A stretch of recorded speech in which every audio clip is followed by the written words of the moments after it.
Waalaikumsalam warahmatullahi Boleh wabarakatuh. dihidupin, Waalaikumsalam. di unmute.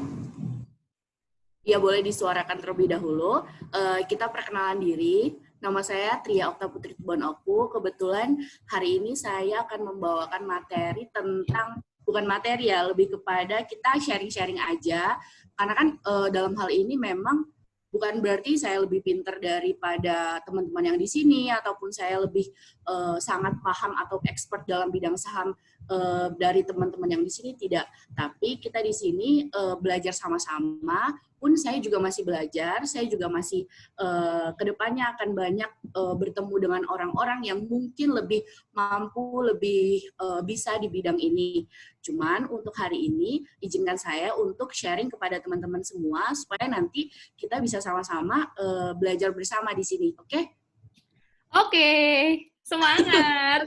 Harus semangat ya hari ini. Intinya, teman-teman tahu kan kalau gelas itu kalau misalnya udah ada isinya semakin penuh, dia akan lama-lama akan tumpah karena ada batasan di atasnya.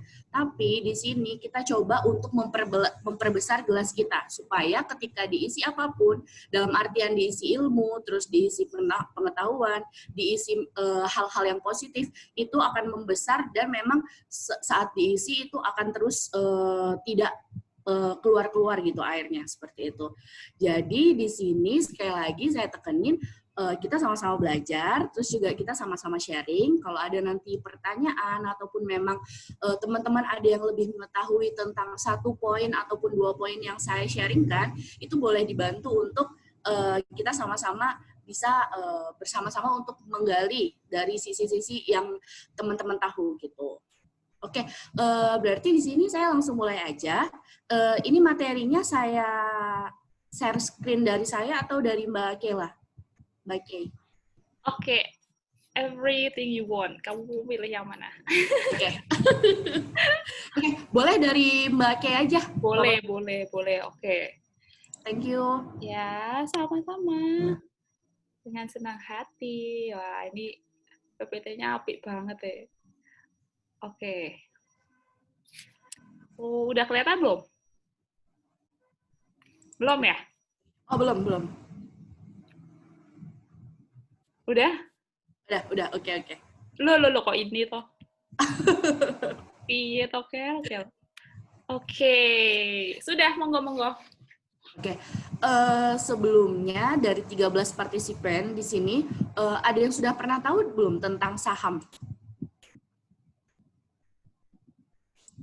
Ada banyak nih, ada... Belum, Kak. Oh, belum ya? Belum. Sama sekali belum ya?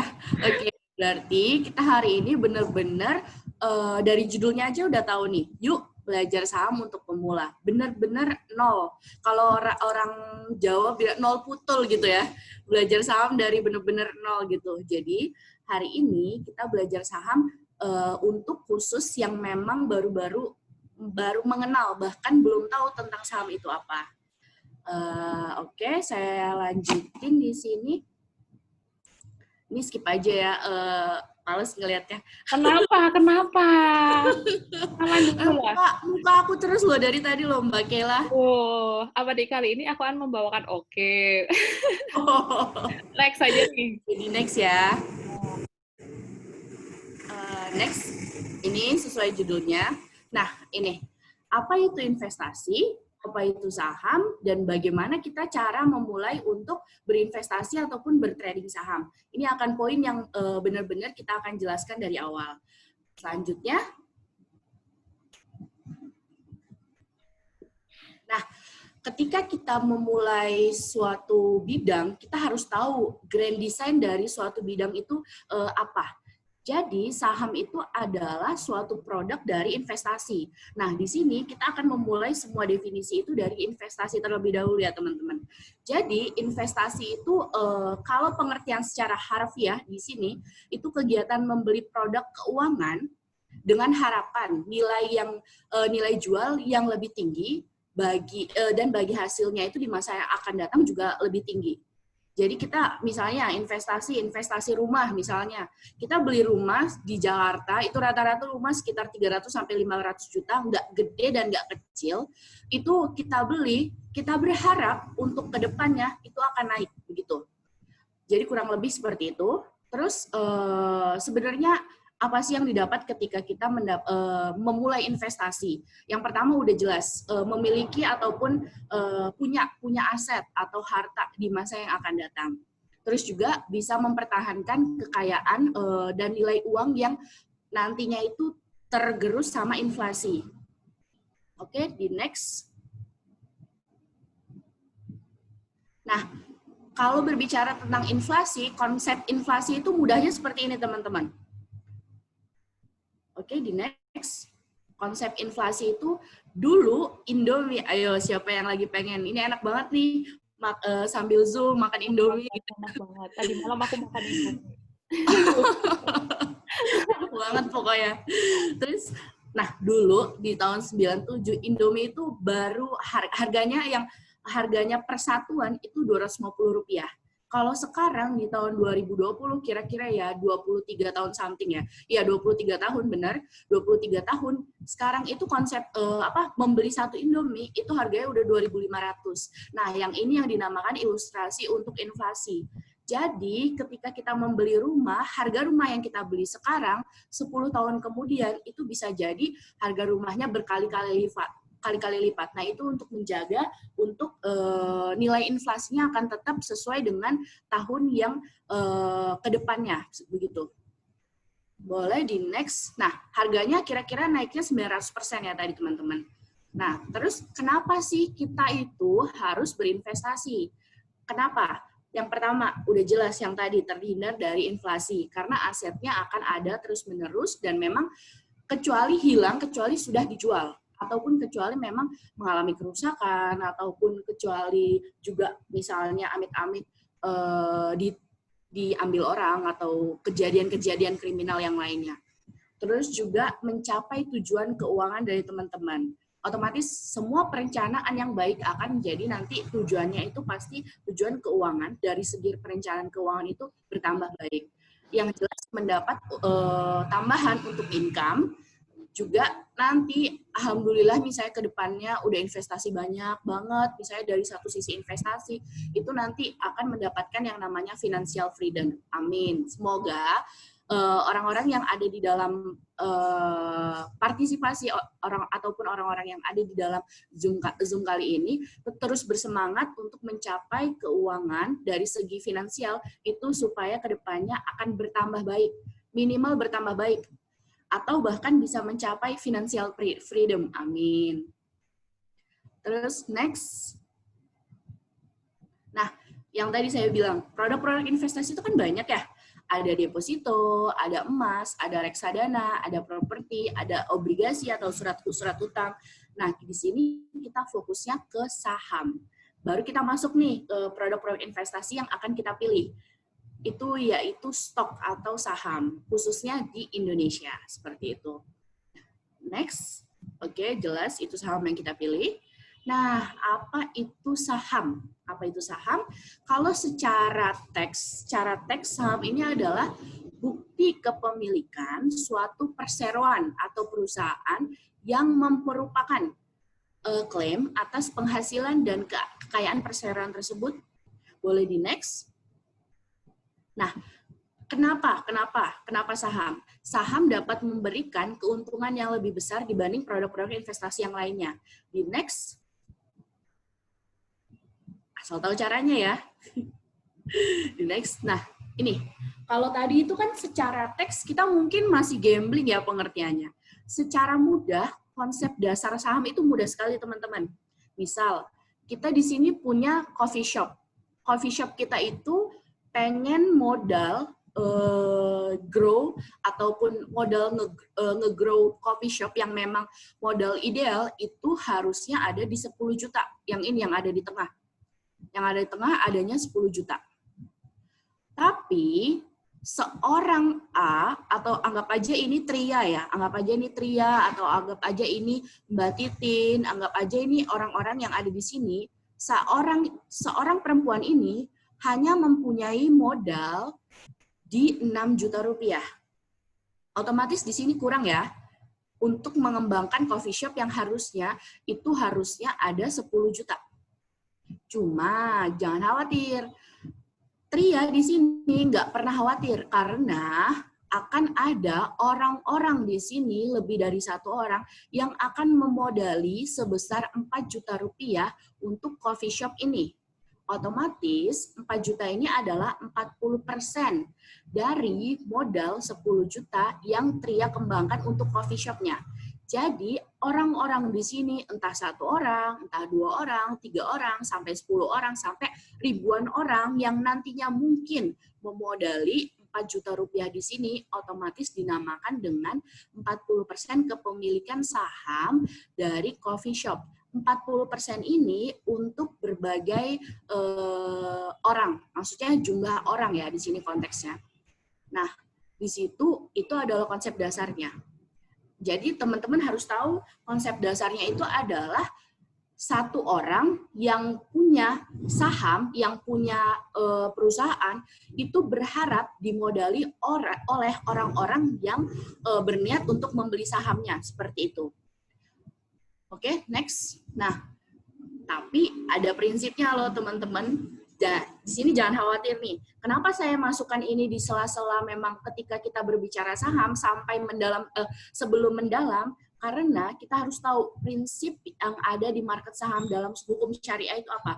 Karena memang rata-rata kan orang di Indonesia memang mayoritas itu adalah muslim ya.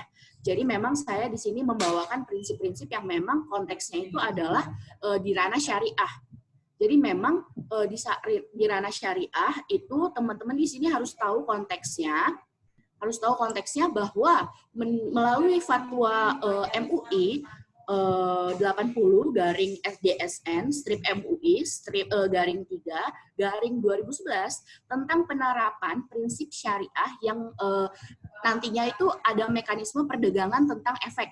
Efek itu nanti kita pelajari, efek itu adalah bagian dari saham yang bersifat ekuitas di pasar saham, itu nanti diperdagangkannya di ranah saham, itu namanya di bursa, yang hukumnya itu adalah halal. Sampai saat ini MUI jelas menentukan kalau untuk hukum berdagang saham itu adalah halal. Next, boleh di next. MUI juga menetapkan bahwa hukum berinvestasi saham itu adalah halal dengan mempertimbangkan pasar modal yang dinilai nanti turut membangun perekonomian. Karena memang per hari ini ada sekitar 634 perusahaan yang sudah bisa diperdagangkan sahamnya, dan itu sangat-sangat membangun perekonomian kita di Indonesia ini gitu. Jadi jangan lupa ya teman-teman, konsep saham tadi apa? Kita punya perusahaan dan kita berharap orang-orang membeli atau memodali perusahaan kita yang namanya membeli saham dari perusahaan kita. Itu konsep dasarnya. Dan ini prinsip dasar juga, seperti itu. Oke, di next.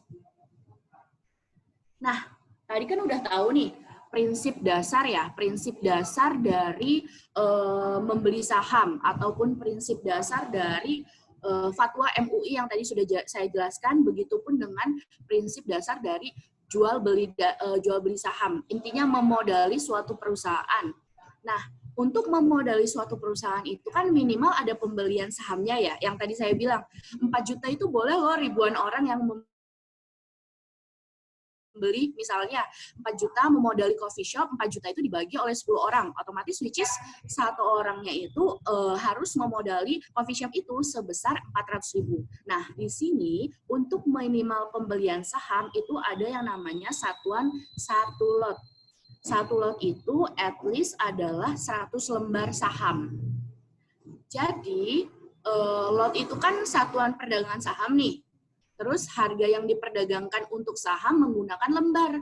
Misal, 1 lembar saham dihargai Rp1.000. Jadi, jika Budi membeli 1 lot atau 100 lembar saham di perdagangan saham melalui perusahaan B, dengan harga per lembarnya itu Rp500, perhitungannya adalah seperti ini. 100 lembar dikali 500, di sini 100 lembar dikali 500 terus juga 500 itu kan per lembar ya, sama dengan Rp50.000. Ini kursor saya kelihatan nggak? Kelihatan, Kak. Oh, kelihatan ya? Oke. Jadi di sini 100 lembar saham yang dibeli Budi, karena kan kita harus minimal pembelian kan 1 lot ya. 1 lot itu kan 100 lembar. Jadi perhitungannya adalah 100 lembar, benar 100 lembar, dikali harga saham perusahaan B itu Rp500 per lembar. Otomatis kita harus membeli perusahaan B minimal 1 lot itu di harga Rp50.000, seperti itu. Jadi saham yang Budi pegang berjumlah 100 lembar atau 1 lot dengan total Rp50.000 karena secara aturan 1 lot sama dengan 100 lembar dan dikali dengan harga saham per lembar. Seperti itu. Oke, bisa di next. Nanti kalau ada bingung-bingung bisa ditanyakan untuk di sesi akhir ya. Siap. Nah, ini yang harus diperhatiin nih teman-teman. Yang harus diperhatiin. Oke, sebentar. Yang harus diperhatikan. Oke, balik lagi ya. Nah, di sini ada 3 poin besar atau poin utama yang harus diperhatiin. Di mana trading dan investasi saham, jumlah saham yang beredar, kode saham Bursa Efek Indonesia. Jadi, teman-teman, ketika teman-teman sudah memutuskan, oh saya mau membeli perusahaan B, saya mau membeli 1 lot untuk perusahaan B. Nah, kira-kira di mana sih belinya? Kira-kira bagaimana sih investasinya? Seperti itu. Nah, tenang aja. Yang pertama itu kan poinnya ada Bursa Efek Indonesia. Jadi teman-teman harus tahu bahwa Bursa Efek Indonesia itu diibaratkan seperti Bank Indonesia. Jadi Bursa Efek Indonesia itu adalah tempat di mana semua perusahaan yang memang terdaftar untuk bisa diperjualbelikan sahamnya, begitu. Jadi misalnya nih Mbak K itu punya perusahaan PT Keilan Finance. Inspirasi gitu aja deh. Ya, atau PT Keilan Gold Tbk misalnya. Amin. Nah, Mbak K ini pengen kalau perusahaannya itu pengen dimodalin nih sama orang-orang biar lebih gede gitu kan. Nah, Mbak K itu bisa mendaftarkan perusahaannya di Bursa Efek Indonesia. Sehingga ketika perusahaan Mbak K itu sudah terdaftar di Bursa Efek Indonesia, jadi perusahaan Mbak K itu baru bisa dibeli oleh investor yang mau membeli perusahaan Mbak K. Terus juga itu, oh iya Kak, udah tahu nih belinya, udah tahu nih daftar perusahaan yang terdaftar di Bursa Efek Indonesia itu apa aja. Nah, tapi kalau mau transaksinya gimana Kak? Kalau mau transaksinya, itu nanti kita mendaftarkan diri kita untuk membuat account itu di sekuritas. Anggap aja sekuritas ini sama dengan bank, misalnya Bank BCA, Bank BRI, Bank BNI, yang syariah maupun yang tidak syariah. Terus seluruh bank itu yang dinamakan sekuritas. Jadi teman-teman kalau membuat account tabungan, buku tabungan, itu kan harusnya di bank. Tapi kalau teman-teman ingin membuat account trading untuk account jual beli saham, untuk membeli saham itu buat account-nya di sekuritas. Sekuritas ini juga bisa pengertiannya itu adalah broker gitu. Nah, nanti ketika teman-teman sudah membuat account di salah satu sekuritas, itu nanti muncul yang namanya rekening dana nasabah atau RDN ini. RDN ini akan muncul ketika teman-teman sudah membuat account di sekuritas selama 14 hari kerja, seperti itu. Nanti boleh ditanya-tanya untuk ini ketika memang penjelasan dari saya, misalnya ada yang ingin ditanyain gitu ya. Terus yang poin kedua, yang paling penting itu adalah di sini. Jumlah saham yang beredar itu berapa dan di mana? Oke, jumlah saham yang beredar itu bergaris lurus sama Bursa Efek Indonesia yang seperti tadi yang saya bilang. Nah, sampai sekarang di tahun 2020 ada 633 perusahaan yang sudah terdaftar ataupun listing di Bursa Efek Indonesia. Jadi teman-teman yang udah punya akun saham yang nanti bisa trading itu bisa membeli semua perusahaan di sini. Tapi ingat, kan nggak bisa semuanya ya dibeli ya. Kalau nggak ya kita butuh modal yang banyak banget gitu kan. Jadi semoga teman-teman nanti bisa membeli perusahaan impian. Kayak saya kan kebetulan suka banget ya sama perusahaan yang namanya itu Astra. Itu saya suka banget. Jadi saya beli, saya bilang ke teman saya, gue punya perusahaan Astra nih, gue yang beli tuh perusahaan Astra, walaupun cuma 1 lot sih gitu. Oh. Saya sombong ya ke teman-teman yang lain, itu Astra gue yang modalin, walaupun cuma 1 lot gitu kan. Jadi bisa sok-sokan. Terus juga, nah di perusahaan 633 perusahaan ini nanti ada klasifikasinya teman-teman. Klasifikasinya itu salah satunya adalah yang paling penting atau yang paling banyak diminatin oleh trader maupun investor itu di indeks LQ45. Jadi ada 45 perusahaan yang 6 bulan sekali itu dilihat ataupun bisa di ranking gitu, bisa keluar dari LQ45 itu nanti bisa bergantian. Jadi 6 bulan itu ada penilaian dari Bursa Efek Indonesia apakah saham A misalnya masih layak di LQ45. Tapi rata-rata saham LQ45 ini adalah saham-saham yang bagus seperti itu. Nah, poin ketiga yang paling penting itu adalah kode saham di Bursa Efek Indonesia. Jadi nanti teman-teman ketika bertransaksi investasi ataupun trading saham itu nanti punya yang namanya kode saham. Kode saham itu jadi misalnya ada yang namanya pernah dengar MAPI nggak? Atau jangan MAPI deh. MAPI itu adalah salah satu jenis saham. Dia itu punya Starbucks, terus juga H&M. Nah, itu perusahaan namanya MAPI. Jadi MAPI itu terdiri dari 4 huruf, itu biasanya masing-masing perusahaan itu berbeda kodenya, dan masing-masing perusahaan itu biasanya 4 huruf itu diambil dari nama perusahaan. Misalnya, teman-teman mungkin tahu ya, PT Antam Tbk, Aneka Tambang. Jadi nanti kode sahamnya yang akan diperjualbelikan itu namanya ANTM. Nanti teman-teman dari 633 ini akan masing-masing itu terdiri dari 4 huruf untuk pembelian sahamnya. Karena pertama biar efektif, yang kedua itu memungkinkan teman-teman agar tidak terjadi kebingungan untuk membeli saham ketika kodenya itu berbeda-beda seperti itu. Next.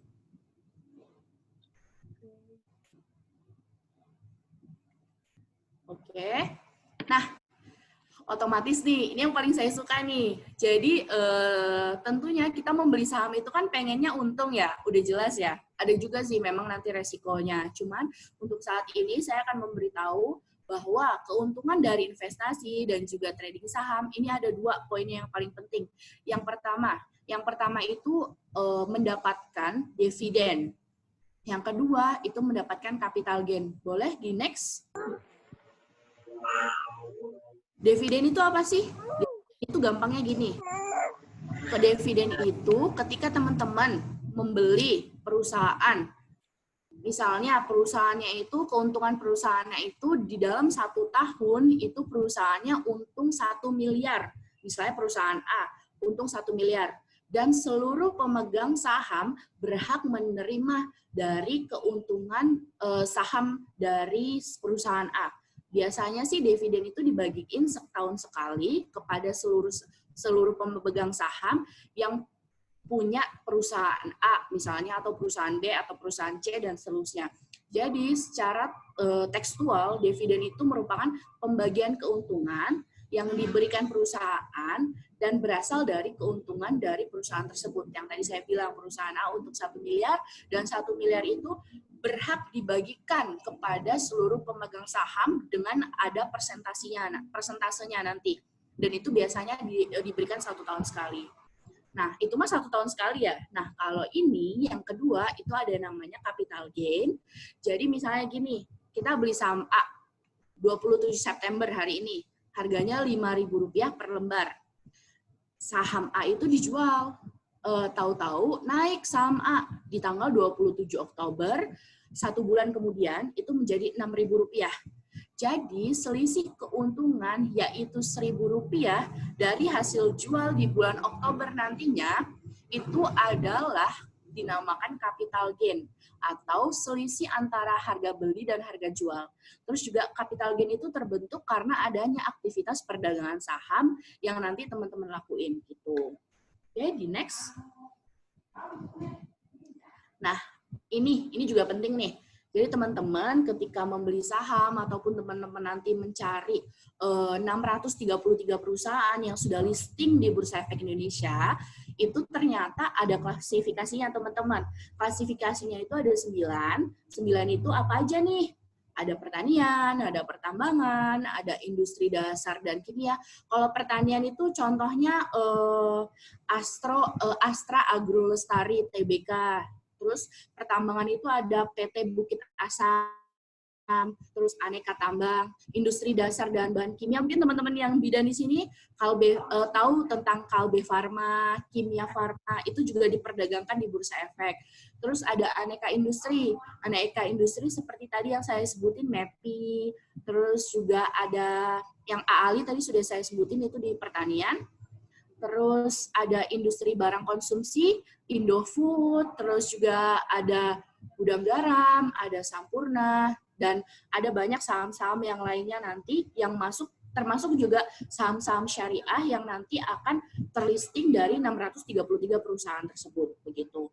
Terus juga ada di sini ada properti kayak Bukit Damai Serpong, itu BSD City, itu termasuk.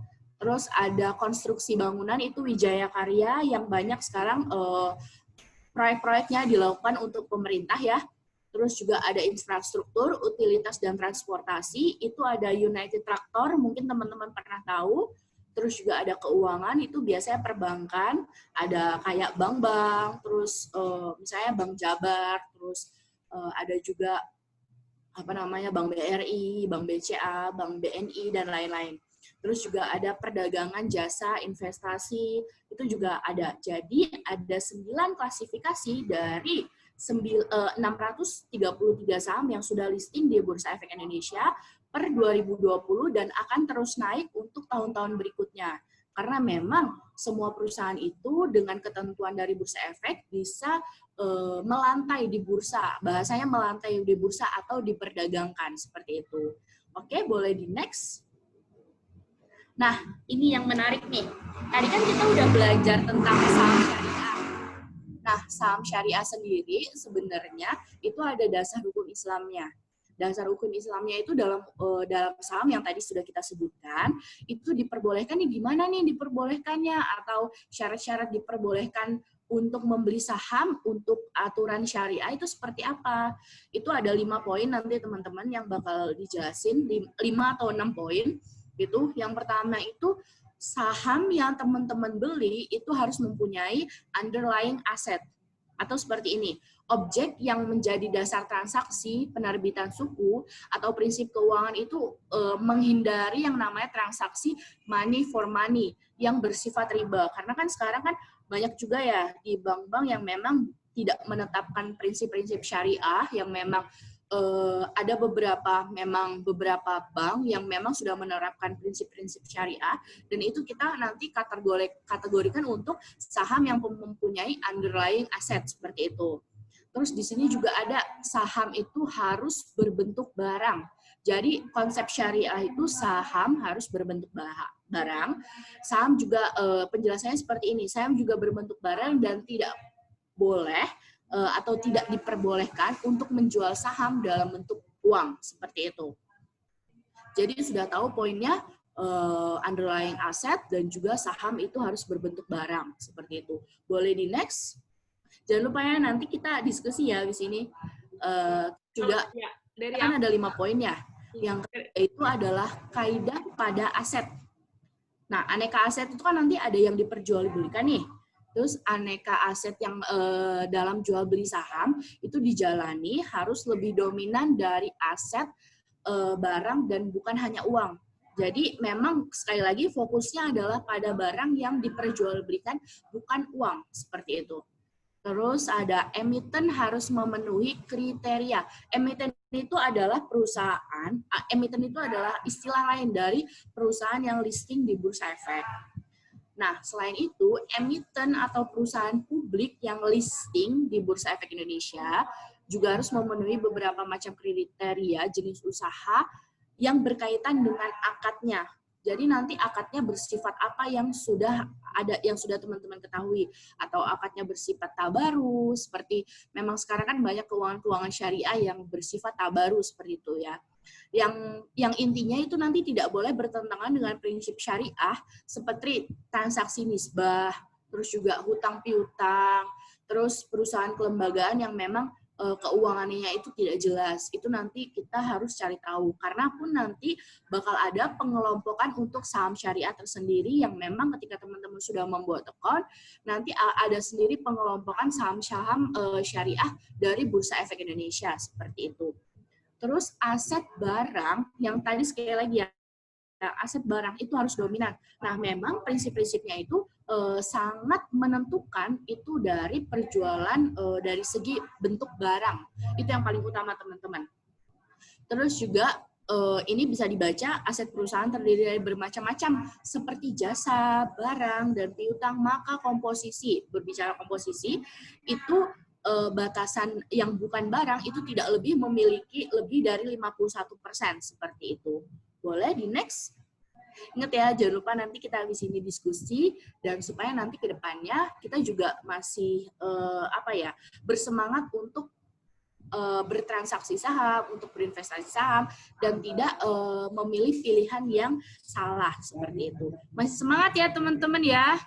Masih, aku aja ini banyak pertanyaan nih, tapi Selamat pagi teman-teman. kok pagi sih tadi? Harus semangat karena pagi. Semangat pagi, baik. Semangat. Selamat pagi teman-teman. Boleh diaktifin dulu speakernya supaya kita lebih semangat nih. Selamat pagi teman-teman. Selamat pagi. Selamat pagi. Oke. Nah, kita lanjut ya. Udah siang. Warren Buffett keren banget nih. Gimana? Bukan selamat pagi, selamat siang. Oh, enggak, supaya lebih semangat. Makanya kita aja nih bikin selamat pagi. Kalau pagi-pagi kan kita selalu semangat terus nih. Selamat pagi. Sumbernya semangat banget nih. Oke, ini keren banget nih pernyataan dari Warren Buffett nih. Warren Buffett ini, risk come from not knowing what you are doing. Jadi memang resiko itu akan datang ketika dari yang kita tidak tahu apa yang kita lakukan, seperti itu teman-teman. Jadi jangan sampai ke depannya perencanaan keuangan, perencanaan dari segi finansial, apapun itu dalam bentuk investasi, teman-teman salah memilih dan juga tidak pernah tahu apa yang sedang teman-teman investasikan untuk kedepannya, karena kita berharap apa yang kita rencanakan itu adalah tujuan yang baik untuk kedepannya, seperti itu. Oke, kita lanjut. Warren Buffett itu siapa? Warren Buffett ini dia adalah merupakan, kalau dulu dia trader dan investor, kalau sekarang dia sudah investor terbaik yang ada di dunia ini, seperti itu. Jadi memang salah satu orang yang mencetuskan bahwa investasi sebenarnya baik untuk dilakukan, seperti itu. Boleh nanti cari-cari kayak put your egg in one basket, itu kata-kata dari Warren Buffett yang paling terkenal. Jadi kita jangan sampai meletakkan keuangan kita itu hanya dalam satu wadah, tapi kita harus membagi-bagikan keuangan kita, seperti itu. Oke, boleh di next. Kayaknya lebih terkenal aku ya Mbak Kay dibanding Warren Buffett ya. Kenalnya kamu yang tadi. Oke. Nah, di sini juga kita bahas nih jenis-jenis saham yang sebenarnya diperdagangkan di Bursa Efek Indonesia itu apa aja. Kalau tadi kan udah klasifikasinya. Kalau sekarang kita fokus ke jenisnya. Yang pertama itu blue chip, yang kedua itu second liner, yang ketiga itu third liner. Jadi ada 3 fokus bahasan di sini. Oke, di next. Nah, ini nih, ini tuh kalau teman-teman tahu blue chip, ini tuh sangat banget disukai oleh para investor ataupun trader. Karena khususnya investor sih. Karena memang saham-sahamnya memang tidak begitu menegangkan dinamikanya. Jadi boleh saya jelasin di sini, saham blue chip dianggap memiliki peranan paling besar dalam menggerakkan IHSG.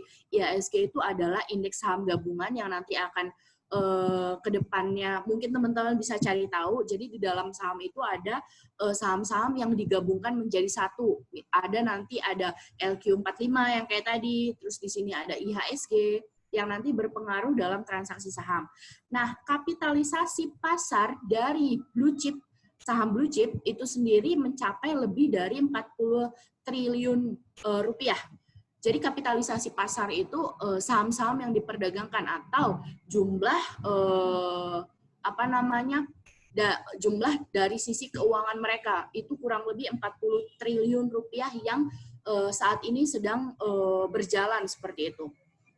Terus juga the blue chip stock itu juga memiliki pergerakan harga yang tidak terlalu fluktuatif dibandingkan saham-saham jenis yang lain karena banyak juga analis ataupun expert itu menganggap bahwa blue chip ini safe haven. Jadi memang benar-benar ini untuk saham-saham yang memang untuk fokusnya untuk investasi jangka panjang seperti itu. Oke, di next. Nah, saham blue chip rata-rata dijual dengan harga tinggi. Yang tadi ya, ingat ya, per satu lembar itu dijual dan juga minimal beli itu satu lot alias 100 lembar.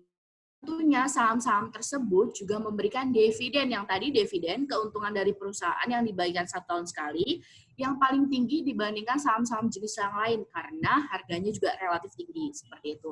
Contohnya yang tadi saya bilang ada Bank BRI, ada ICBP ini Indofood Sukses Makmur, ada Telkom, ada Unilever, ada Gudang Garam, ada Bank BNI dan sebagainya yang terlist dari 633 perusahaan yang tadi sudah disebutkan. Oke, next.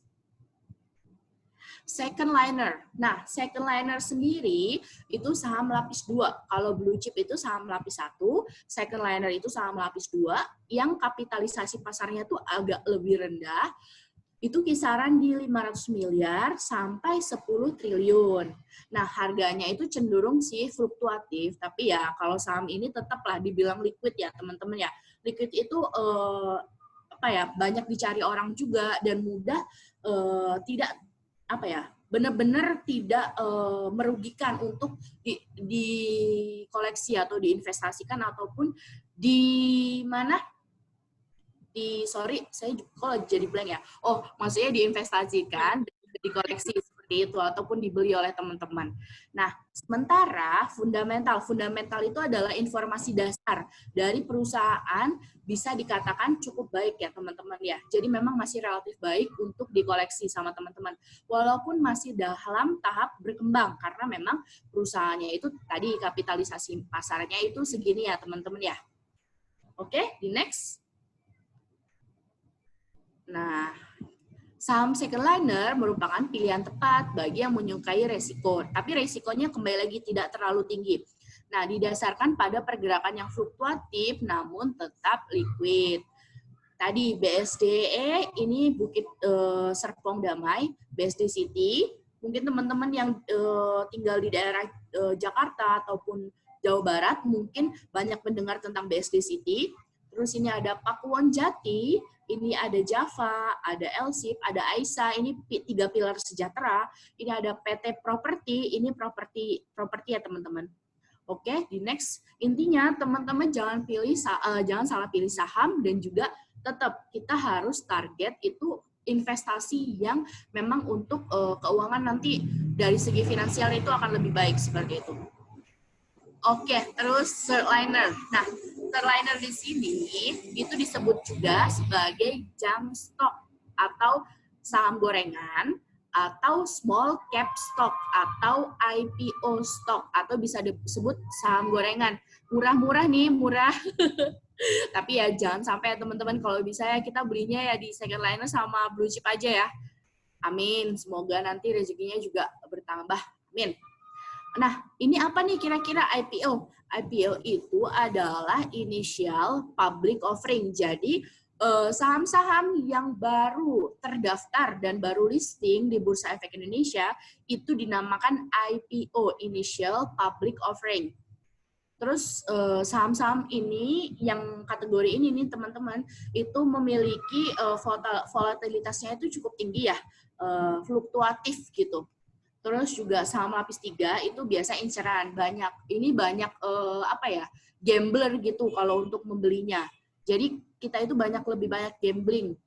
Terus karena dapat mudah dipermainkan oleh bandar. Bandar itu nanti kita bisa jelaskan, boleh di sesi pertanyaan, sehingga harga dapat melonjak, turun dan naik dengan kecepatan yang luar biasa. Biasanya tuh 25-50% seperti itu. Oke, next. Nah, di sini tempat bermainnya adrenalin junkie. Jadi, teman-teman diusahakan ketika baru memulai saham harus memiliki pengetahuan ataupun basic knowledge untuk memilih saham yang tepat ya. Nanti bisa ditanyain, mungkin untuk kedepannya bisa kontak saya juga ketika mau membeli saham, misalnya kontak saya dan juga ada Mas Raka, kita satu tim, kita bisa juga bantu teman-teman gitu ya. Feel free aja untuk tanya-tanya tentang saham ke kita.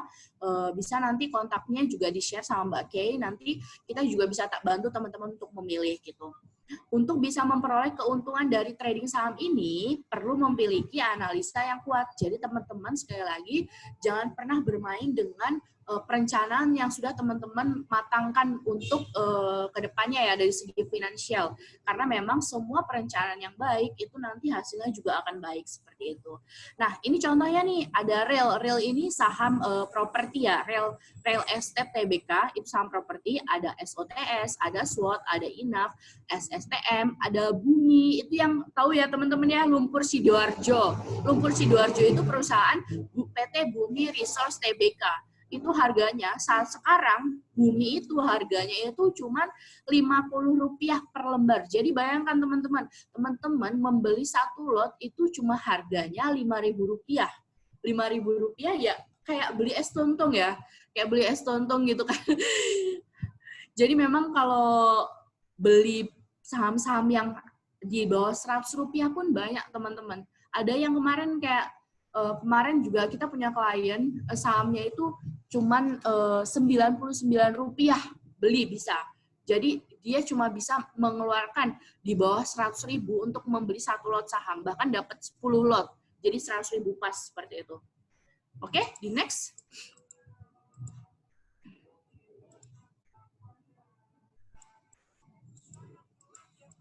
Yang ini benar.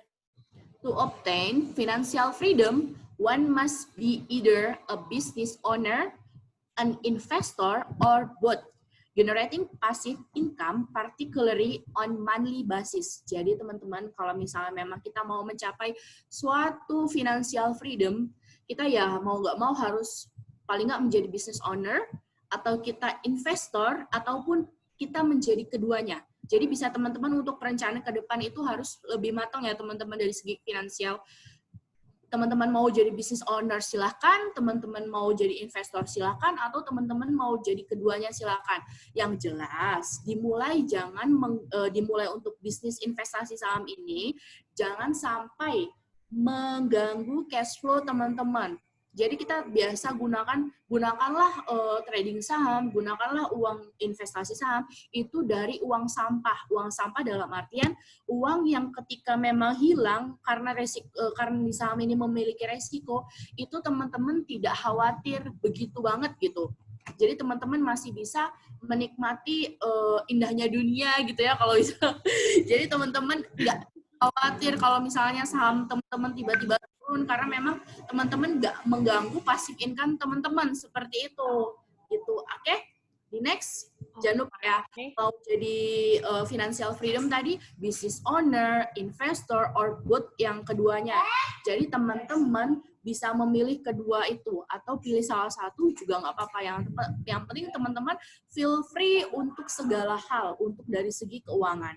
Wah, nggak kerasa ya udah selesai loh. Ini udah Udah selesai. Oh, wah. Mbak Kay aus nih, saya minum dulu ya. Minum, monggo. Oke, aku stop share screen berarti ya ini ya.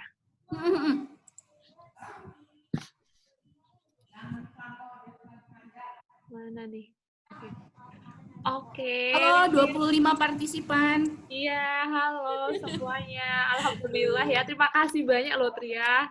Wah, kamu sangat bersemangat sekali nih. Aku senang banget. Jadi, ikut energi itu ikutnya. Oh ya, FYI, saya itu dulu itu satu kamar sama Mbak Kay itu di Pare, Kampung Inggris. Bener-bener kita tuh dulu karena satu dorm ya di Pare. Iya, satu dorm, bener. Wah, Iya. itu isinya Apa? Ini ya, itu isinya satu dorm itu ada 5 orang teman-teman dulu kita. Kamarnya kecil. Entah deh. Jadi nostalgia ya Mbak Kay ya kita sekalian. Iya, ternyata nggak tahu ya perkenalan kita dulu bisa berlanjut sampai sekarang, Masya Allah. Dan sekarang itu Tria ini sekarang udah jadi financial advisor sama co-foundernya Belajar Saham ID ya. Jadi kalau misalkan teman-teman Ya, betul. itu Belajar Saham ID bisa langsung ke Instagramnya @belajarsaham.id gitu ya. Ya, jangan lupa teman-teman ya di follow, boleh kita nanti dapat informasi di @belajarsahambersama.id. Oh iya, follow Instagramnya biar bisa dapat informasi gitu. Oke, nah ini aku juga mau mengapresiasi teman-teman nih, ada 26 orang yang hari Minggu siang-siang Terima kasih ya. waktunya tidur tapi malah mau mencari ilmu ya. Walaupun mungkin di rumahnya ini dengerin sambil tiduran. Oh, bener. Yang penting nambah ilmu gitu. Nah, terus nih, kita akan beralih ke sesi tanya jawab nih. Gimana ya, sudah siap?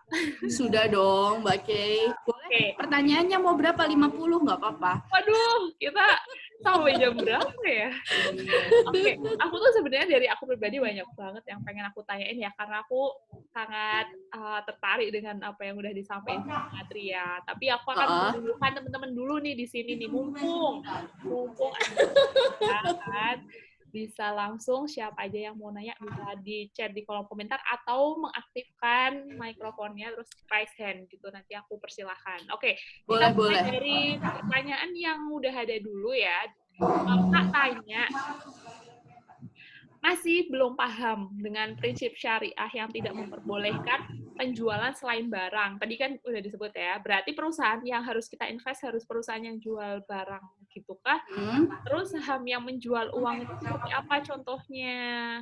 Gitu. Terus sama tadi kakak nyebutin trader sama investor, bedanya apa? Lupa. Oke. Oh gitu.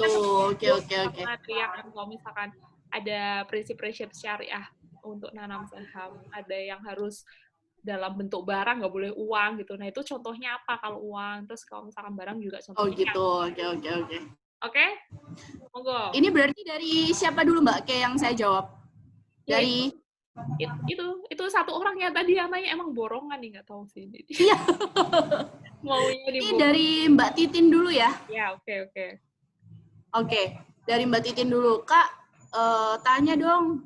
Kak tanya, dibahas nanti nggak apa-apa. Masih belum paham dengan prinsip syariah yang tidak memperbolehkan penjualan selain barang. Berarti perusahaan yang harus kita invest harus perusahaan yang jual barang gitu. Terus saham yang menjual itu seperti apa ya Kak contohnya? Oh ya, dari tadi Kakak nyebutin trader sama investor, bedanya apa? Keburu lupa Kak. Oh. Oke. Terima kasih ya Mbak Titin pertanyaannya. Di sini itu kan ada ini ya, ada Mas Raka ya, ada Mas Raka Rosadi. Nah kebetulan untuk Mas Raka sendiri itu satu tim dengan saya, boleh dibantu untuk menjelaskan tentang pertanyaan Mbak Titin ini. Halo Mas Raka. Halo Mas Raka. Ya karena narasumbernya Ruang Inspirasi itu perempuan, jadi kita undangnya ya. Tapi nggak apa-apa Mas Raka, coba bisa. Iya, betul. Kebetulan kita satu tim di Belajar Sama Bersama. Boleh dibantu untuk menjelaskan Mas Raka untuk tadi pertanyaan Mbak Titin. Oh, oke. Ini suara saya sudah Itu terdengar jelas, Bu? dijawab. Iya, sudah. Mau pakai video nggak nih? Enggak usah deh. Oh, nggak usah. Oke, baik. Gimana, Mas? Oke, ini dengan Mbak Titin ya. Mbak Titin tadi nanya, perusahaan yang harus kita invest, perusahaan jual barang gitu, terus saham yang menjual uang itu seperti apa? Oke, sebenarnya kalau dalam prinsip syariah itu sendiri, perdagangan saham yang perusahaannya itu berbasis non syariah seperti dalam hal ini penjual uang atau perbankan seperti itu, memperjualbelikan uang, terus yang perusahaannya bergerak di bidang industri rokok atau minuman beralkohol itu udah jelas banget tidak masuk dalam indeks saham syariah Indonesia. Itu ada sendiri indeksnya. Kalau mau bisa dicari sendiri. Itu namanya ISSI, Indeks Saham Syariah Indonesia. Nah, saham-saham yang tergabung di dalam Indeks Saham Syariah Indonesia ini itu udah pasti syariah dan boleh diperdagangkan di situ. Itu yang pertama. Terus udah sih untuk saya rasa udah cukup untuk menjawab pertanyaan yang pertama itu. Dan untuk contoh-contoh sahamnya itu ya, untuk contoh-contoh sahamnya ya, saham perbankan, nah itu udah pasti non syariah ya, seperti Bank BRI, Bank BCA, Bank BNI. Itu kalau teman-teman emang punya ideologi kalau nggak mau investasi di saham atau nggak mau trading di saham-saham yang berbasis non syariah, udah pasti harus dihindari itu perbankan. Terus selain perbankan ada contohnya GGRM, Gudang Garam, HMSP, HM Sampurna, itu yang bergerak di bidang rokok, itu udah pasti tidak bisa diperdagangkan oleh teman-teman semua. Yang boleh diperdagangkan apa aja? Bisa dilihat di SSI, tapi saya akan berikan beberapa contohnya seperti UNVR, Unilever, terus Garuda Indonesia, terus Indofood, INDF, dan ICBP. Terus di bagian obat-obatan ada KF, Kimia Kalbe Farma, ada Kimia Farma, dan lain sebagainya. Apa sudah cukup jelas untuk pertanyaan nomor 1? Oke, udah cukup jelas belum nih, Titin? Nah, tapi Ya, bagaimana Mbak Titin? Yang pertanyaan bedanya trader sama investor apa tuh? Oh, ini udah jelas. Ya. Oh iya, ada satu lagi ya. Itu gimana? Mau Tria atau aku yang jawab? Oh, boleh dilanjutin dulu aja. Oke. Kalau trader sama investor sebenarnya beda dari metodenya ya. Sebenarnya kan baik trader atau investor kan sama-sama membeli saham. Cuman target mereka yang berbeda. Investor biasanya lebih ke dividen atau lebih ke menabung. Kayak misalkan saya pribadi selalu menyisihkan sebagian uang saya setiap bulan untuk mengalokasikan dana di saham-saham syariah seperti Unilever atau Indofood. Itu saya nabung aja terus, nggak peduli sahamnya naik atau turun. Itu saya tuh menjadi investor di Indofood seperti itu. Jadi keuntungan saya diambil nanti dari dividennya. Kalau untuk trader itu biasanya main jangka pendek, seminggu, 3 hari, atau bahkan sehari kalau untuk saham-saham liner. Jadi kalau untuk trader itu dia mengincar yang namanya capital gain, selisih harga beli dan harga jual. Beli di harga 1.000, jual di harga 1.500. Seperti itu kurang lebih. Oke, baik. Oke, terima kasih ya pemaparannya. Oke, terus pertanyaan selanjutnya nih. Wow, ini banyak banget loh Tria yang tanya nih. Iya loh, aku juga sampai bingung loh Mbak. Oh iya, aku mau ngingetin kita ada link Google Form ya di kolom komentar untuk presensi sama evaluasi. Bisa kasih masukan tentang programnya hari ini buat perbaikan di ke depan. Kasih masukan yang bagus loh guys. Tuh, ayo. Oke. Mau kesel. Tapi bagus kok. Oke, memang kan. Oke, lanjut ya. Iya. Dari Arta. Ini Arta, oke. Mas, aku nggak tahu ya. Terima kasih Kak Tia atas share knowledge-nya. Kak, tolong dijelaskan cara bikin account sekuritas. Apa aja syaratnya, sekuritas apa yang direkomendasikan nih. Yang tadi aku udah sempat ngobrolin di kamu ya. Jadi mungkin bisa nggak sih dikasih lihat cara daftarnya gitu, itu gimana dari Tia? Mungkin share screen. Untuk sampai saat ini, kebetulan belajar saham bersama ID itu bekerja sama atau menjadi elite business partner dari UOB Kayaan Sekuritas. Jadi teman-teman nanti bisa kontak di 0852 7336 2540 untuk nanti kita sambungkan ke admin UOB Kayaan Premier Tapi teman-teman boleh kok untuk memilih semua sekuritas yang ada. Cuman saat ini kebetulan dari kita sendiri sangat merekomendasikan untuk trading di UOB Kay Premier karena memang kita udah tahu free transaksi itu karena kan memang nanti ada free transaksi dari saham ya, itu relatif lebih rendah dibanding memang sekuritas-sekuritas saham lain. Tapi teman-teman boleh cek terlebih dahulu untuk sekuritas-sekuritas saham lain, itu banyak juga. Ada juga di Mandiri Sekuritas, ada juga di IPOT, ada juga BNI Sekuritas, dan berbagai sekuritas yang lain yang rata-rata memang dari segi perbankan itu mengeluarkan yang namanya sekuritas-sekuritas. Tapi teman-teman boleh catat di nomor yang tadi Tria sebutkan, itu untuk mendaftarkan diri ke UOB Kay Sekuritas, yang memang syaratnya cukup mudah teman-teman. Syaratnya itu hanya butuh nanti KTP dan juga nanti persyaratan-persyaratan yang akan diberikan oleh admin dari UOB Kay Sekuritas. KTP, terus NPWP sama nomor HP. Tapi kalau teman-teman belum punya NPWP yang masih memang belum bekerja, itu nanti di kita itu ada nanti surat rekomendasi yang memang mengeluarkan untuk persyaratan tidak ada NPWP seperti itu. Oke, baik. Jadi nanti kalau misalkan ada yang tertarik untuk lanjut nih, kan kita kan ini kan baru kenal tentang apa itu saham, terus prinsip-prinsip dasarnya. Nanti kalau misalkan ada yang pengen lebih menggali lebih dalam, bisa langsung menghubungi Tria di nomor yang tadi udah diketikkan di betul sekali. Ya. Oke, nanti akan dibantu sama Tria. Oke, terus selanjutnya nih ada pertanyaan. Banyak yo, Mbak Kay. Oke. Nggak usah khawatir deh, yuk. Ini izin bertanya, Kak, maksudnya bandar di saham itu apa ya dari Muhammad Iqbal? Oh, boleh dilanjutin sama Raka lagi? Iya, halo. Satu-satu online. gitu. Oke, untuk bandar saham ini kayak simpelnya itu kayak tengkulak. Tahu tengkulak nggak? Tengkulak yang biasa kalau petani habis panen, kan banyak tuh hasil panennya. Nah, ada tengkulak yang mengumpulkan hasil panen tersebut, kayak membeli semua hasil buminya untuk dijual kembali ke pasar. Itu konsepnya sama seperti itu. Dan bandar di saham itu biasanya membeli, ini sekalian jawab pertanyaan sama yang di bawah tuh, ada pertanyaan harganya fluktuatif, apa yang mempengaruhi naik turunnya harga saham? Yang mempengaruhi tentu aja dari supply and demand atau permintaan dan penawaran. Semakin banyak permintaan akan suatu barang, akan semakin tinggi juga harganya. Semakin banyak penawaran akan suatu barang, akan semakin murah harganya. Kalau belum paham, mungkin saya akan sedikit deskripsikan. Kayak misalkan, ada 5 orang yang ingin ikut ujian. Yang jualan pensil cuma 1. 5 orang itu bisa dong nawar pensilnya. Kayak misalkan orang pertama nawar 1.000, orang kedua nawar 2.000, dan seterusnya sampai orang kelima menawar 5.000.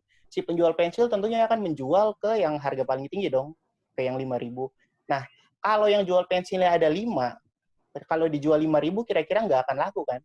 Yang pasti harga pensilnya bakal jadi harganya 1.000. Sama kayak gitu. Itu konsep naik turunnya harga saham. Terus, kalau untuk bandar sendiri, ketika dia membeli saham dalam jumlah banyak, otomatis permintaannya akan naik di salah satu saham. Katakan misalkan saham Friend. Saham Friend ada bandarnya, dia beli saham Friend dalam jumlah yang banyak dan di harga yang lumayan tinggi. Otomatis harga saham Friend akan naik karena permintaan si bandar tersebut.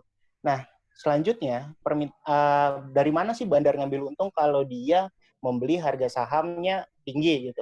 Ketika dia membeli harga saham Friend itu, dia nggak langsung beli satu kali. Dia bisa membagi pembeliannya menjadi 10, 20, atau bahkan mungkin kalau bandar besar bisa sampai 100 kali.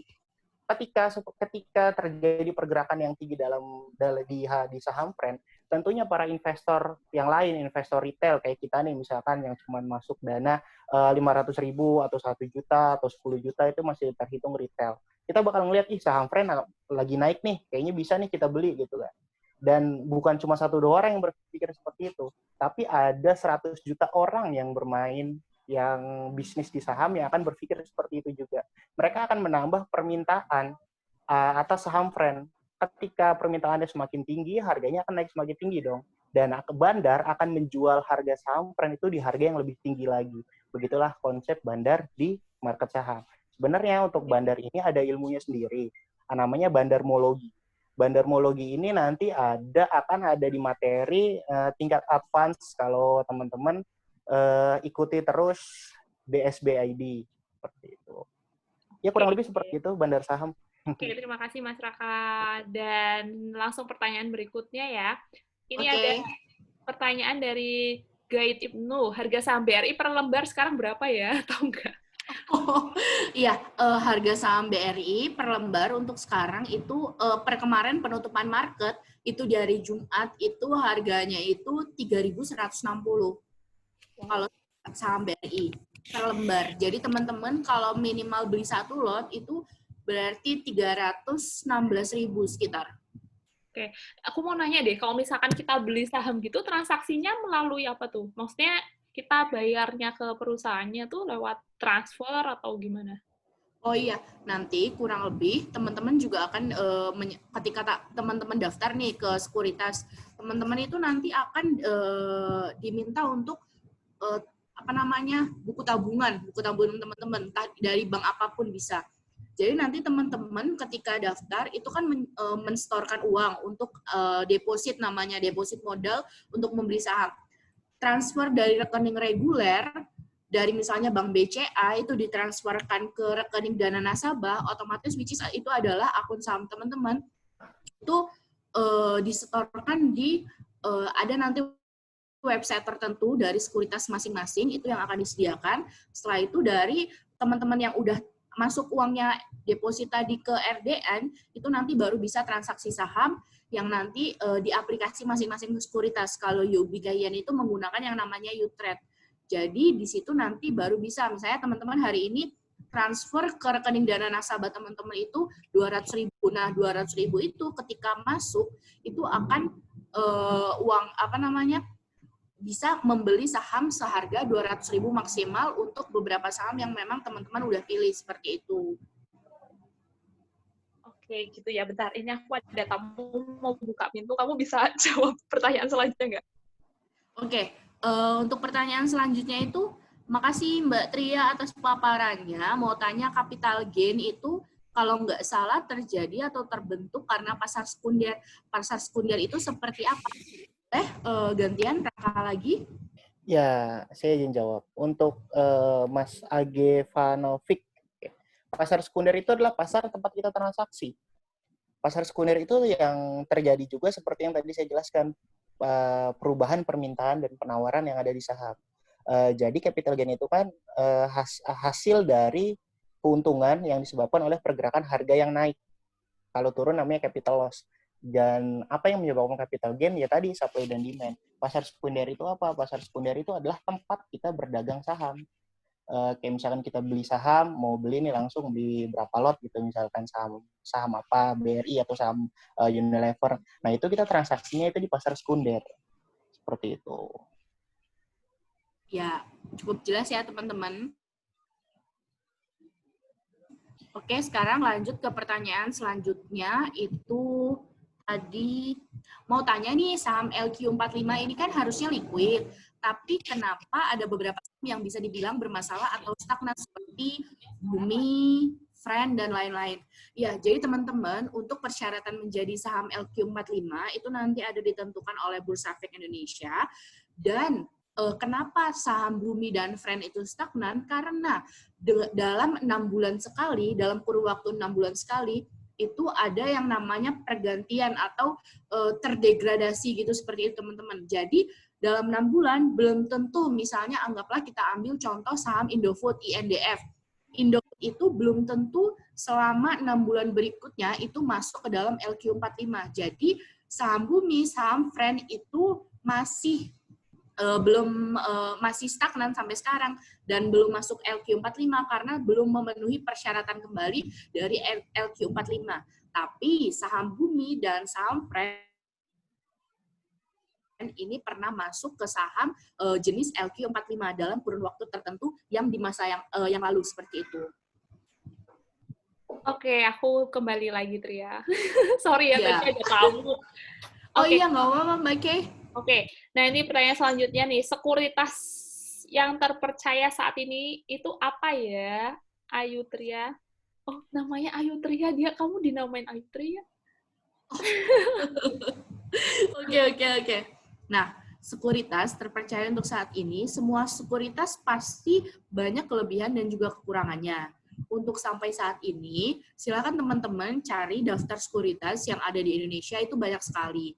Cuman sampai saat ini, belajar saham bersama ID kebetulan bekerja sama dengan UOB Kahiyang Sekuritas. Kebetulan Mas Raka ini adalah brand manager dari UOB Kahiyang Sekuritas. Jadi teman-teman feel free buat ask ke kita apa aja misalnya nanti bagaimana cara membuat akunnya.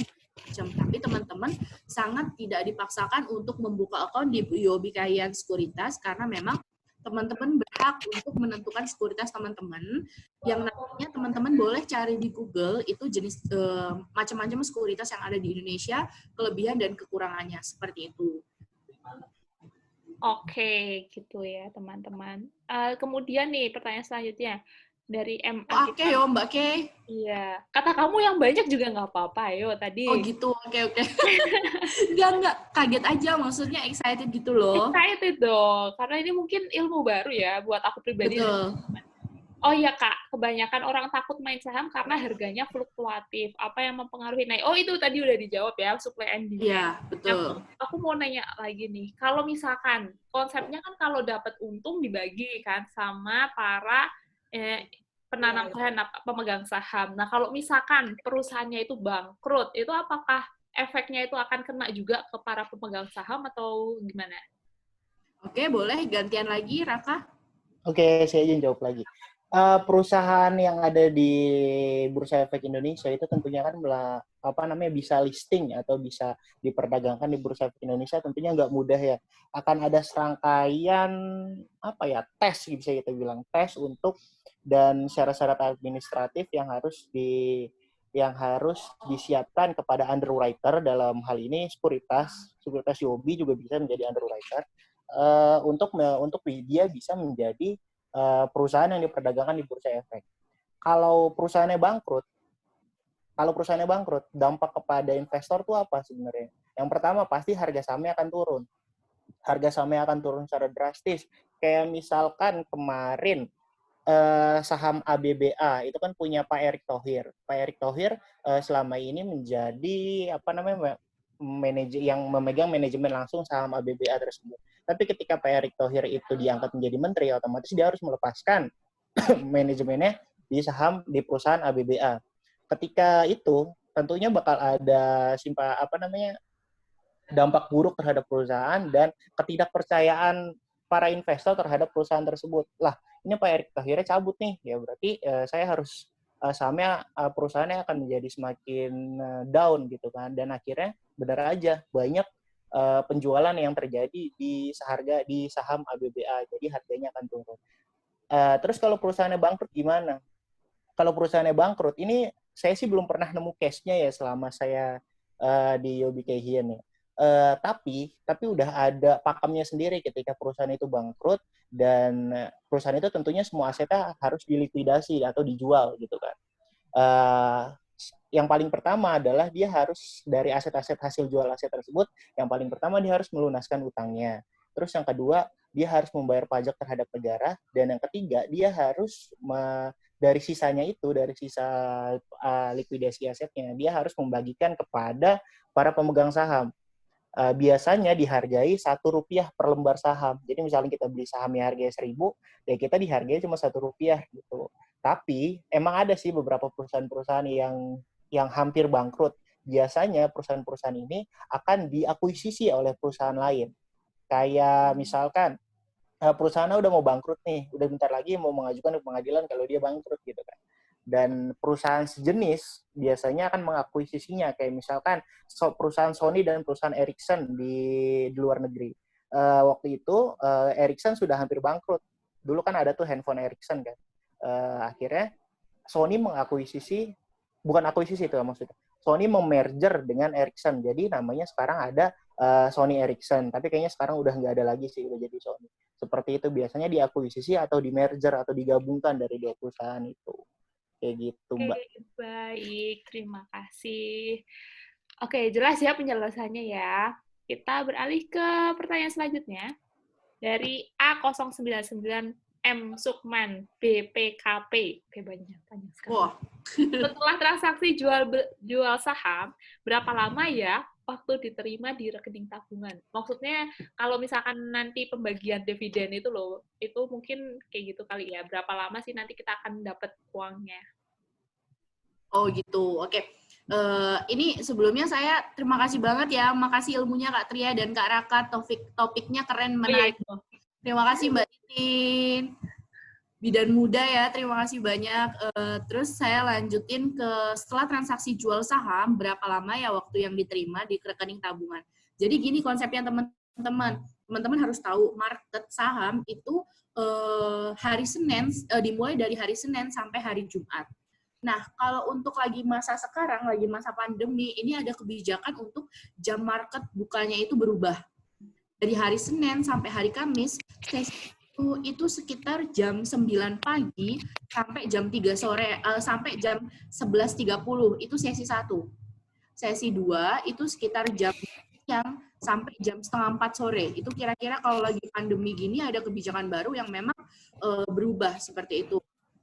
Terus ini kalau masuk ke pertanyaannya, berapa lama waktu yang diterima ke rekening tabungan ketika transaksi jual dan beli? Misal hari ini sesi 1 misalnya jam 10 pagi, Sukman itu membeli saham di harga Rp1.000. Nah, ketika sore hari, sekitar jam 2, jam setengah 3, Sukman ngelihat sore hari, Sukman ngelihat nih sahamnya harganya jadi 1.100 seperti itu. Nah, itu kan ada keuntungan Rp100 ya. Pas udah dijual jam 3 sore, pas penutupan market, otomatis kan masuk ke rekening ya. Masuk ke rekening dana nasabah ya. Dijual, masuk ke rekening dana nasabah. Untuk masuk ke rekening reguler, itu ada yang namanya proses withdrawal ataupun proses penarikan uang dari rekening dana nasabah ke rekening reguler teman-teman. Entah itu Bank BCA, Bank BRI, atau bank yang lainnya. Misalnya nih, besok pagi, sebelum jam 9 pagi, teman-teman withdraw uang teman-teman ke rekening reguler teman-teman. Kalau kasusnya itu withdraw sebelum jam 9 pagi, itu akan masuk uangnya ke rekening tabungan teman-teman itu jam 12 siang. Tapi kalau teman-teman withdrawal-nya itu di atas jam 9 pagi, itu akan masuk ke rekening teman-teman itu keesokan harinya. Seperti itu. Oke, baik. Nah, untuk selanjutnya nih ada dari Fatul Bari. Kak, rekomenin emiten-emiten yang cocok dibeli di masa-masa sekarang dong, yang pandemi ini. Kira-kira ada nggak sih yang perusahaan yang lagi in banget? Oh gitu. Oke, boleh silakan gantian Mas Raka untuk menjawab yang pertanyaan dari Fatul Bari. Oke, Mas Fatul Bari. Mas, kalau sekarang ini jujur, untuk di Bursa Efek Indonesia ini lagi pada diskon semua, Mas. Saham-sahamnya lagi pada merah. Jadi ketika saham merah itu ada dua perspektif yang bisa kita lihat. Perspektif pertama sebagai orang yang masih awam, itu bakal bilang, jangan main sahamnya pasti pada merah gitu kan, lagi pada turun semua. Perspektif yang kedua adalah perspektif investor dan trader yang akan bilang, wah sahamnya lagi pada diskon nih, lagi pada murah gitu kan. Jadi kalau ditanya sekarang rekomendasinya ya bagus untuk beli-beli saham ya, sekitar sebulan sampai 2 bulan ke depan itu masih bagus untuk membeli saham, karena pasti Indonesia atau negara sendiri nggak akan membiarkan harga saham, terlebih lagi saham-saham LQ45 ini terlalu jatuh jauh gitu kan, karena kan mencerminkan keadaan ekonomi negara juga. Jadi kalau mau beli saham ya sekarang ini waktunya. Dan masuk lagi kembali untuk apa aja yang bagus untuk direkomendasikan saat ini. Ini tergantung lagi nih dari Mas Fatul Barinya, apakah sudah punya akun saham atau belum. Kalau belum punya akun saham berarti baiknya ditanyakan lagi setelah akunnya sudah jadi. Kalau sudah punya, Mas bisa masuk INDF dan ICBP di hari Senin nanti. INDF dan ICBP itu lagi diskon dan kemungkinan pergerakannya di minggu depan itu akan naik seperti itu. Kalau Mas menjadi trader, beli di hari Senin bisa dijual di hari Rabu atau di hari Kamis untuk INDF dan ICBP. Tapi kalau untuk kita lihat long termnya tentunya ya Kalau Mas nggak masalah dengan saham non syariah, itu bisa beli saham kayak BBRI ataupun BBNI, BBCA juga bisa, cuman BBCA kalau saya lihat chartnya itu masih agak turun. Seperti itu. Ya, terima kasih banyak ya teman-teman. Banyak banget ini untuk pertanyaannya dan kita apresiasi banget teman-teman di sini udah benar-benar mengikuti dari awal sampai akhir seperti itu. Oke, ya. Aku kembali lagi. Wah, makasih banyak ya. Ini kira-kira ada yang mau ditanyain nggak nih teman-teman terkait dengan uh, ilmu dasar dari menanam saham. Nanti apa tuh namanya?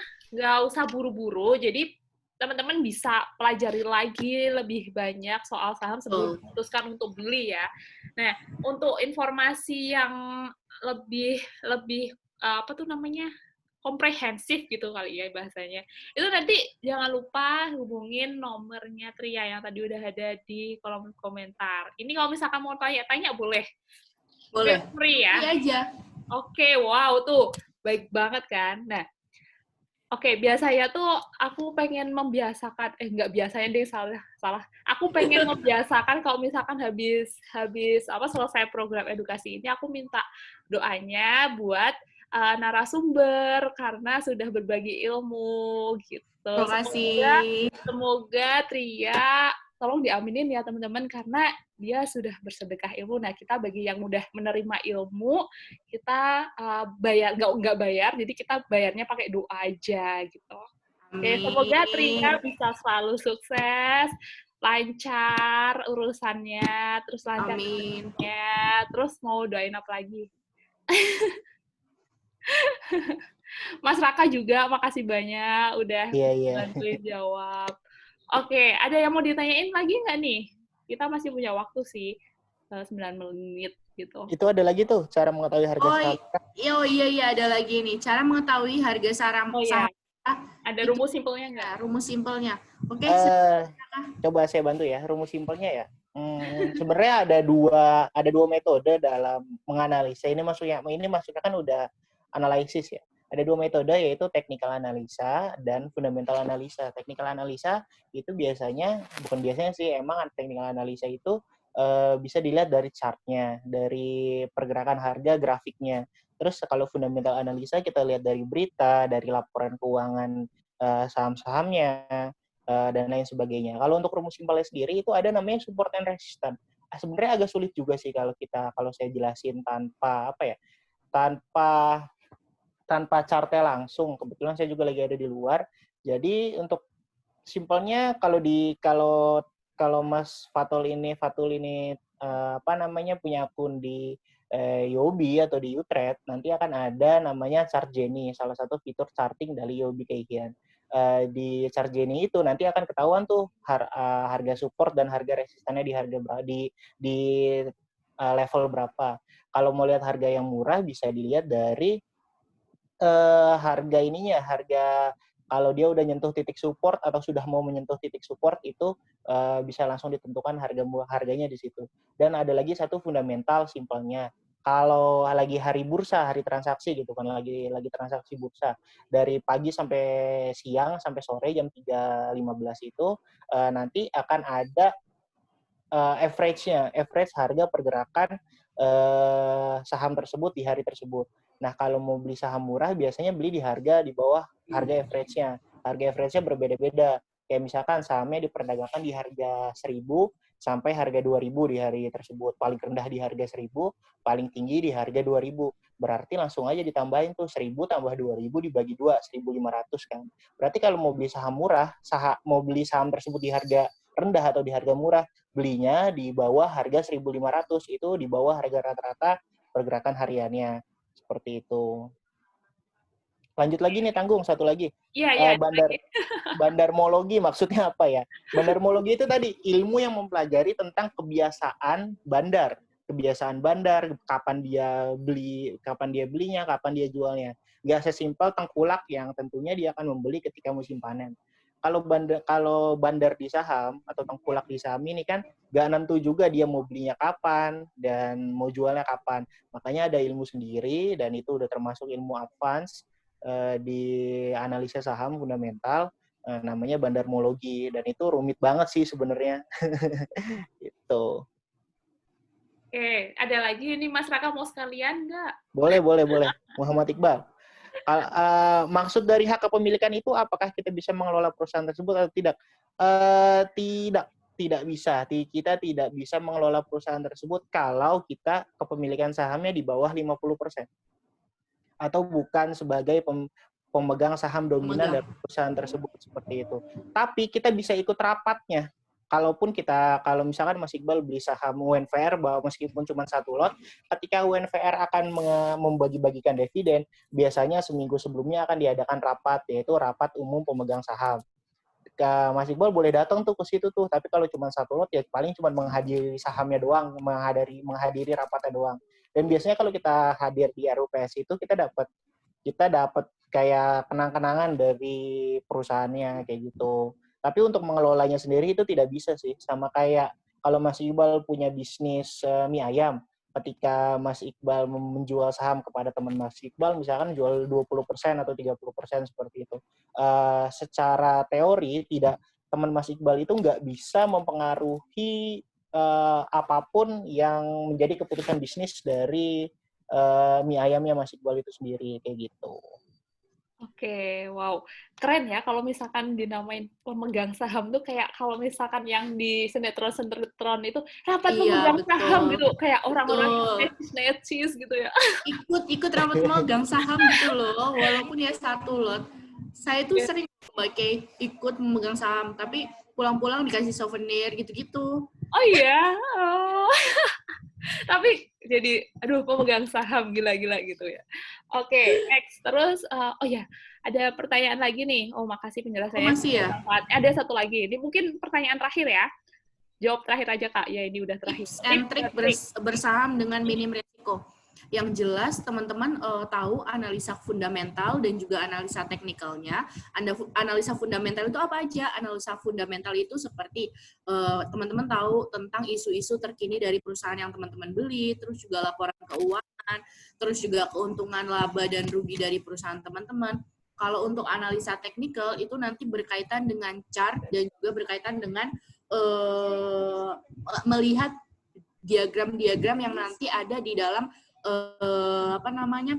perusahaan teman-teman itu sendiri. Nanti ada aplikasinya, teman-teman bisa ngelihat chart dari masing-masing perusahaan yang teman-teman beli. Dan juga tips satu lagi, jangan sampai salah pilih perusahaan yang teman-teman sama sekali nggak tahu perusahaan itu.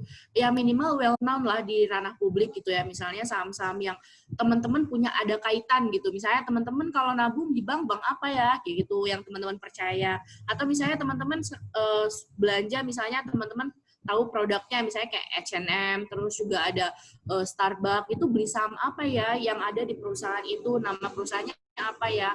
Atau teman-teman misalnya tahu motor, tentang mobil, itu perusahaan apa ya, kayak Astra gitu.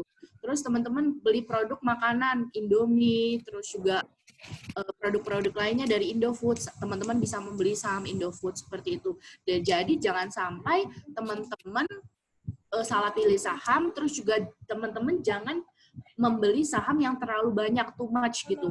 Jadi teman-teman bisa fokus, misalnya kita biasanya sih rekomendasiin 3 sampai maksimal 5 saham yang bisa teman-teman koleksi dalam satu waktu, dan itu pun jangan ditambahin lagi karena teman-teman kan harus melihat satu persatu perkembangan sahamnya ya. Jadi teman-teman ke depannya bisa fokus untuk saham teman-teman dan tahu karakter dari tahun ke tahun gitu. Kan itu kan lama-lama nanti teman-teman bakal tahu tentang perusahaan teman-teman yang nanti teman-teman koleksi seperti itu. Oke, baik. Jadi emang sebelum kita beli kita harus kenal ya sama, kita pelajari dulu gimana recordnya dari saham di perusahaan ini gitu ya. Dan balik lagi kalau misalkan kita pengen nanam saham, kita pelajari dulu ya. Kita pelajari dulu, terus habis itu tanya ke Tria atau boleh feel free. Google nggak bisa. Kalau tanya ke Tria bisa nanti ya. Oke, waktunya udah mau habis nih. Oke, sebelum ditutup, apakah Tria mau ada closing statement mungkin atau tambahan apa Ya, gitu? iya, paling saya dan Raka juga terima kasih untuk semua partisipan yang tadi udah join, terus juga semoga kita memberikan banyak manfaat untuk materi yang kita sajikan hari ini, dan juga sharing-sharing, semoga teman-teman juga merasakan manfaatnya.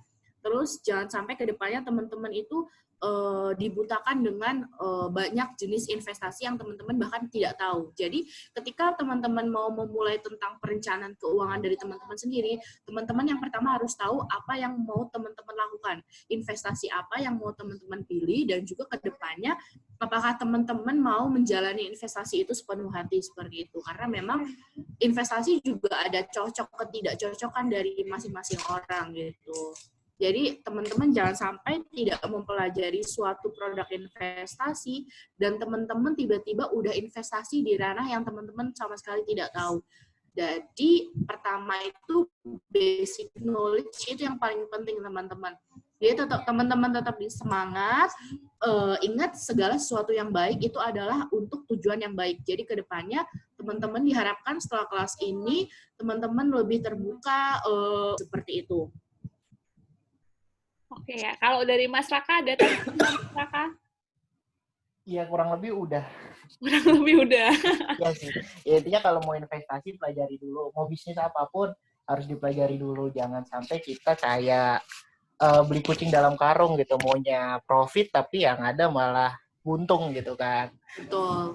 Oh, dan ini nih yang paling sering biasanya ditawarin kayak misalkan Bapak invest 10 juta setiap bulan pasti dapat 2 juta. Itu udah pasti udah aneh lah gitu. Pokoknya ya mau investasi atau mau bisnis apapun ya harus dipelajari dulu gitu. Jangan sampai kayak kata Warren Buffett tadi kan, kita bisnis tapi kita nggak tahu apa yang mau kita lakukan di bisnis tersebut gitu. Oke, wah cukup jelas sekali ya. Untuk pemula ini udah bagus banget ya informasinya. Nanti kalau misalkan ada teman-teman yang pengen jadi yang advance, lebih belajar lebih banyak, oke itu masih boleh sekali. Dan aku mengucapkan sekali lagi terima kasih banyak buat Tria dan Raka yang sudah meluangkan waktu dan effort bikin materi, sharing gitu.